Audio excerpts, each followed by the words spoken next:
In a dramatic escalation of America's fight against international drug trafficking, former U.S. President Donald Trump has reportedly ordered the U.S. Navy to directly target and neutralize Venezuelan drug smuggling vessels operating in the Caribbean Sea.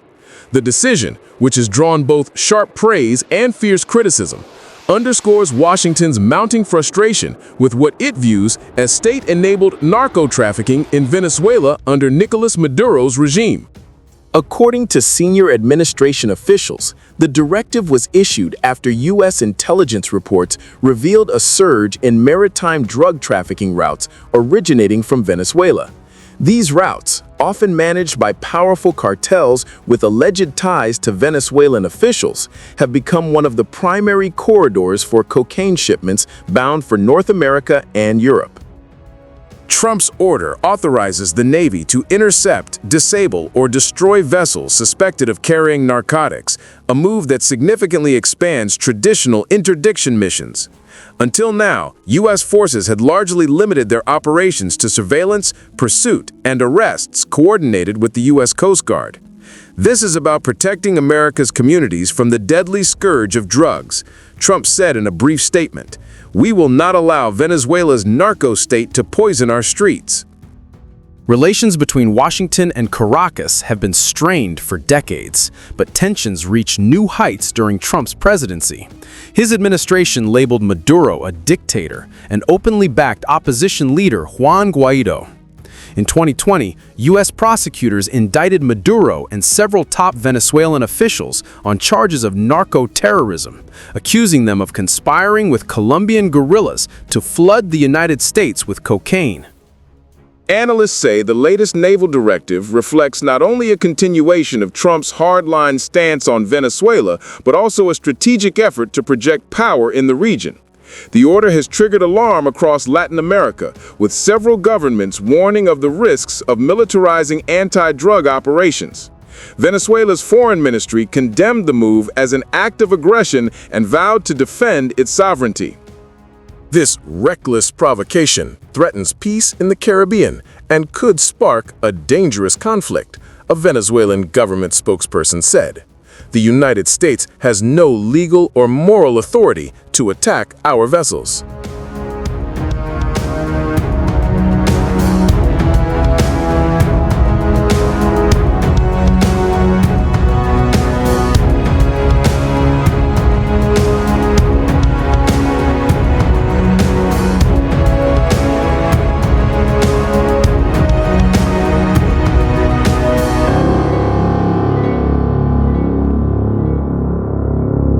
Caribbean nations, many of which sit along the trafficking routes, expressed mixed reactions. Some quietly welcomed stronger U.S. enforcement efforts, citing the destabilizing effects of drug cartels. Others worried that naval confrontations could spill over into their waters, disrupting fishing industries and local economies. Defense analysts point out that while the U.S. Navy is fully capable of executing the directive, the rules of engagement will be crucial. International law generally permits interdictions in international waters if a vessel is suspected of drug trafficking, but directly attacking and destroying ships could set a controversial precedent. This is not a simple law enforcement action.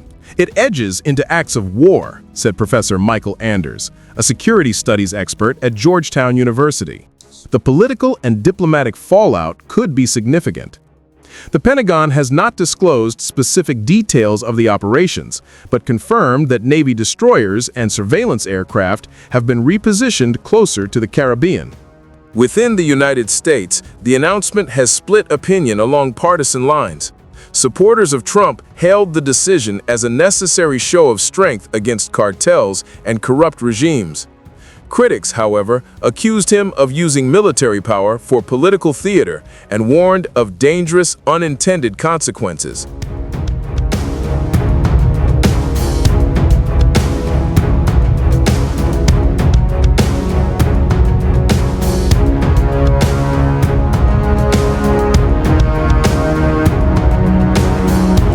Within the United States, the announcement has split opinion along partisan lines. Supporters of Trump hailed the decision as a necessary show of strength against cartels and corrupt regimes.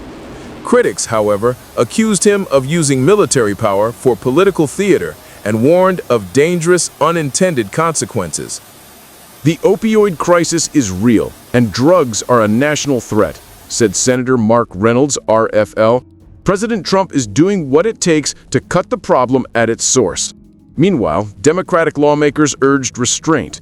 We must target traffickers through intelligence, cooperation, and law enforcement, not trigger a potential naval conflict with Venezuela, said Representative Carla Martinez, DNY.